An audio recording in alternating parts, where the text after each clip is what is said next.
Ciao, come stai? Mi chiamo Andrea. My Italian accent is absolutely horrible. In this video, I'd like to teach you how to use synthetic division to divide the following polynomial function of 4x cubed minus 33, which is being then divided by x minus 2. The first thing is you want to focus on your numerator, or what's known as the dividend. And you want to take a look at the highest power of x, add 1 to it, and what that will do for a total of 4 is it will tell you how many columns you're going to need here inside of your synthetic division table. Now, what each column will represent then, this will represent the coefficient of the x cubed term, this will represent the coefficient of the x squared term, this will represent the coefficient of the x term, and this will represent the coefficient of the constant term. So the coefficient of your x cubed term is going to be a 4, so write it in. Now, you don't see a coefficient for x squared and x, and therefore you're going to include zeros there. And then your constant term, include that negative sign, it's going to be a negative 33. Bada bing, bada boom. So now you're done with the numerator, or the dividend. Now you got to look at the denominator, or your divisor.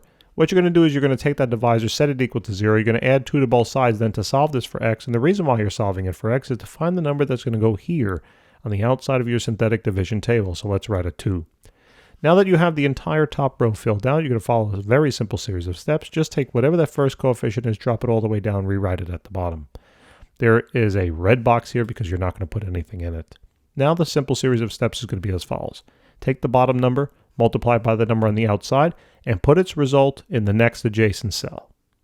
Then add the column together for a total of 8. Now repeat the process. Take this number and still multiply it by that number outside of the synthetic division table there. And that's a total of 16.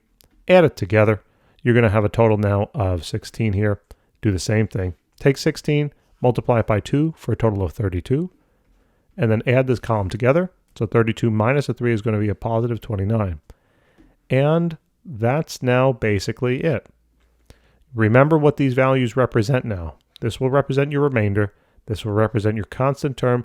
This will represent your x term. And this will represent your x squared term, ... Okay, the first one always represents the remainder, and then it begins constant, then x squared, etc. It does not relate to what I was talking about before, being that this was x cubed. That's just when you're placing the coefficients in from your dividend. Okay, so don't make that mistake. So now, before we write out our quotient, we got to check one little thing. Okay, you got to go back to your divisor, and you have to look and you have to see what the coefficient is of your x term. Whatever it is, in this case it's a 1, what you're going to do is then you're going to divide every single value down here except for the remainder. Do not divide the remainder by 1. Now obviously dividing by 1 doesn't do anything. But if this were a 2, well, that's going to do something now. Okay? And then whatever this division were to work out to be, those would be now your new coefficients. Okay? And the final coefficients. So don't forget that step. All right? But in any case, let me just write those down because dividing, like I said, by 1 doesn't really do anything. And let's write now our function, meaning the quotient, on out. So there's going to be 4x cubed, squared. What is that? Squared? Yeah, squared. 2 squared. 4x squared. Plus 8x. Great. Plus 16, not c, just 16 because the c represents a constant. Plus then, whatever your remainder is now, the reason why it's positive because it's a positive, whatever your remainder is, put it then over whatever your divisor is. And this is then the final answer. You would simplify if you could anything, but you really can here, so that's the final thing. That's the quotient. So when you take this and you divide it by this, you get this. In other words, if you take your dividend and you divide it by your divisor, you're going to get your quotient. Do you love mathematics? Because I do.